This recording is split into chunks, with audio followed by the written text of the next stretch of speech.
भगवान क्या कहते हैं कि एक समय नारद भगवान जो है समस्त लोकों के अनेक लोकों में घूमते हुए वो मृत्यु लोक में जाते हैं। मृत्युलोक में जाने के बाद में वहां देखा कि जितने भी प्राणी जो है अनेक पीड़ाओं से युक्त होकर अनेक योनियों में उत्पन्न होकर पाप कर्म से वो दुख पा रहे हैं।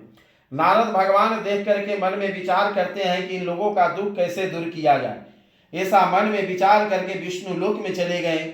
वहां जिनके शुक्ल वर्ण 4 भुजाएं हैं, जिन्होंने शंख चक्र को धारण किया और वनमाला से सुशोभित देवेश नारायण है, उनको देखकर नारद भगवान स्तुति करने लग जाते हैं कि हे महाराज, आप वचन और मन से न कहने न धारण के योग्य अनंत शक्ति युक्त निर्गुणात्मक है।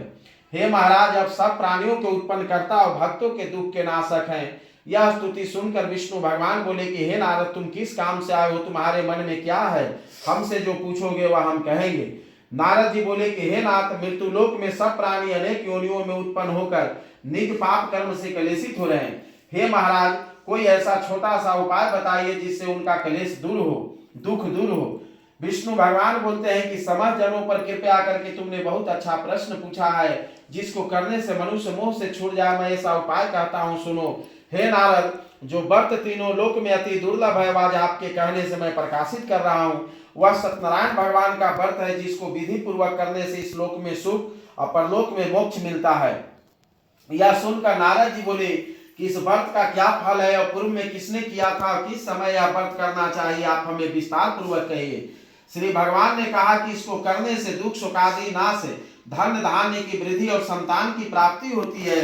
अब इस व्रत में मनुष्य भक्ति श्रद्धा किसी भी दिन सांझ काल में सत्यनारायण की पूजा करें और अपने भाई बंधु तथा ब्राह्मणों के साथ धर्मायुक्त सवा से उत्तम नैवेद्य भोग लगावें।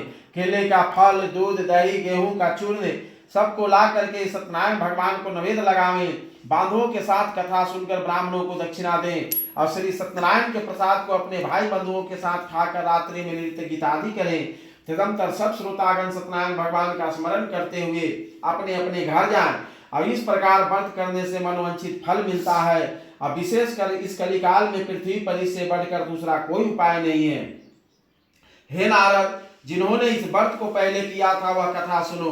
काशीपुर में एक गरीब बेचारा ब्राह्मण रहता था।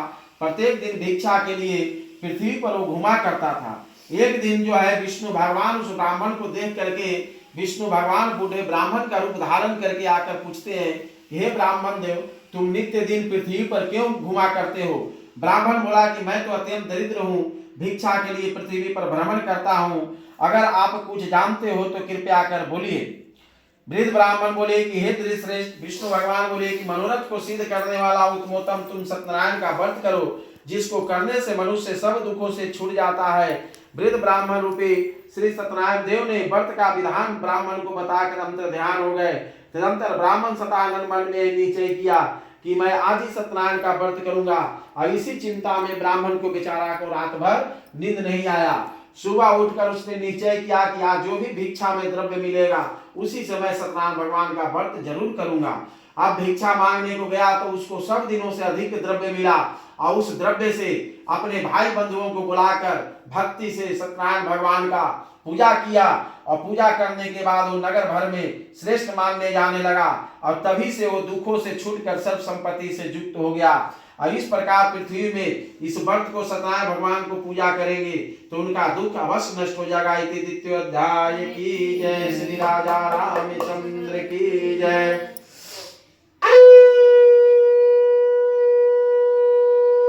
बोलिए वृंदावन बिहारी लाल की जय।